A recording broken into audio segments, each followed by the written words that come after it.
तो पौराणिक युग में शांतनु नामक एक सिद्ध साधु थे। इनकी पत्नी भी एक सिद्ध धर्मपरायण नारी थी। कहानी उस समय की है जब शांतनु और उनकी पत्नी बहुत वृद्ध हो चुके थे और उनकी आंखों की रोशनी भी चली गई थी। इन दोनों का एक पुत्र था जिसका नाम था श्रवण कुमार। श्रवण कुमार बहुत ही सरल स्वभाव का व्यक्ति था। माता पिता के लिए उसके मन में बहुत प्रेम एवं श्रद्धा थी। वो दिन रात अपने माता पिता की सेवा करता था। अपने माता पिता का बच्चों की तरह लालन पालन करता था। उसके माता पिता भी स्वयं को गौरवशाली महसूस करते थे और अपने पुत्र को दिन रात हजारों दुआएं देते थे। कई बार दोनों एक दूसरे से कहते कि हम कितने धन्य हैं कि हमें श्रवण जैसा मातृभक्त पुत्र मिला, जिसने स्वयं के बारे में ना सोचकर अपना पूरा जीवन वृद्ध नेत्रहीन माता पिता की सेवा में लगा दिया।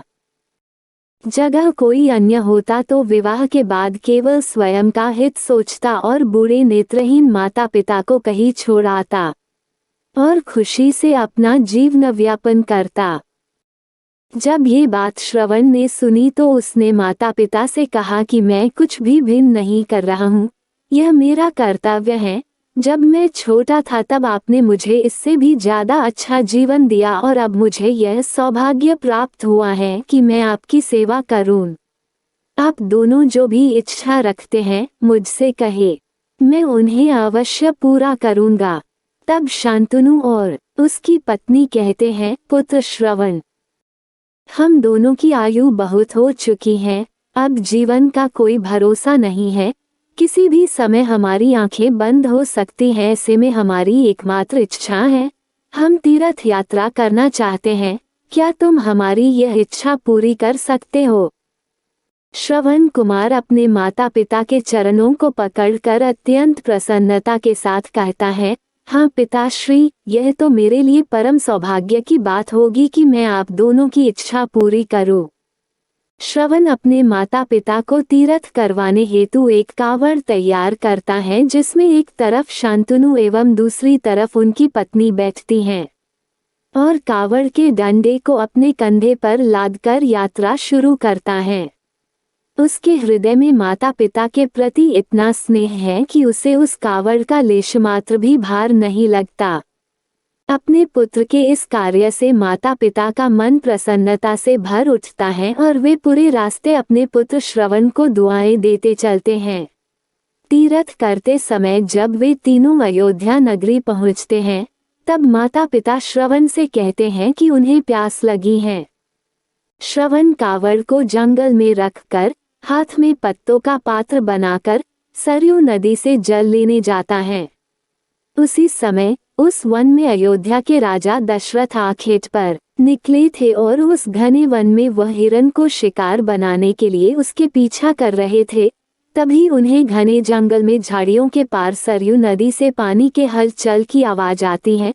उस हलचल को हिरण के पानी पीने की आवाज समझकर महाराज दशरथ शिकार के उद्देश्य से तीर चला देते हैं और उस तीर से श्रवण कुमार के हृदय को आघात पहुंचता है, जिससे उसके मुंह से पीड़ा भरी आवाज निकलती है, जिसे सुन दशरथ स्तब्ध रह जाते हैं और उन्हें अनहोनी का एहसास होता है और वे भागकर सरयू नदी के तट पर पहुंचते हैं, जहां वे अपने तीर को श्रवण के हृदय में लगा देख भयभीत हो जाते हैं और उन्हें अपनी भूल का एहसास होता है।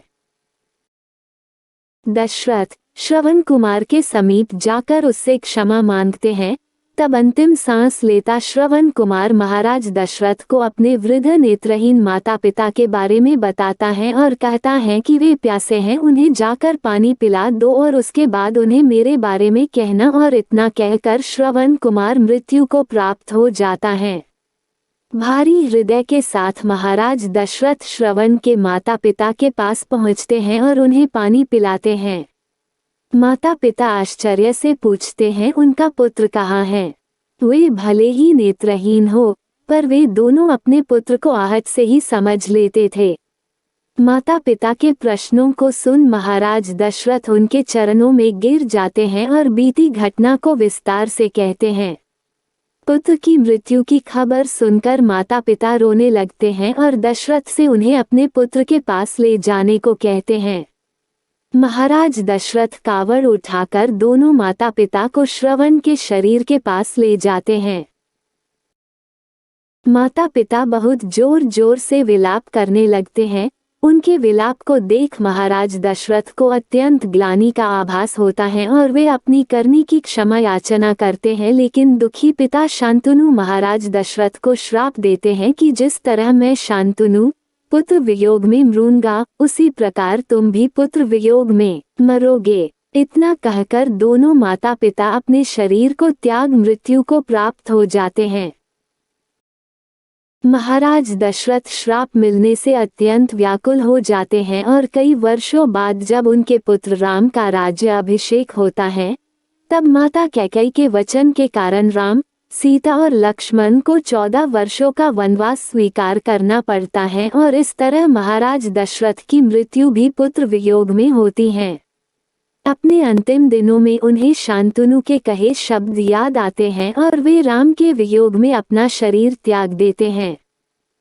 यह कहानी यही शिक्षा देती है कि बिना लक्ष्य को देखे उसे भेदना कई बार आपको गलती का पात्र बना देता है और आप ना चाहते हुए भी दूसरों के दैख का कारण बन जाते हैं।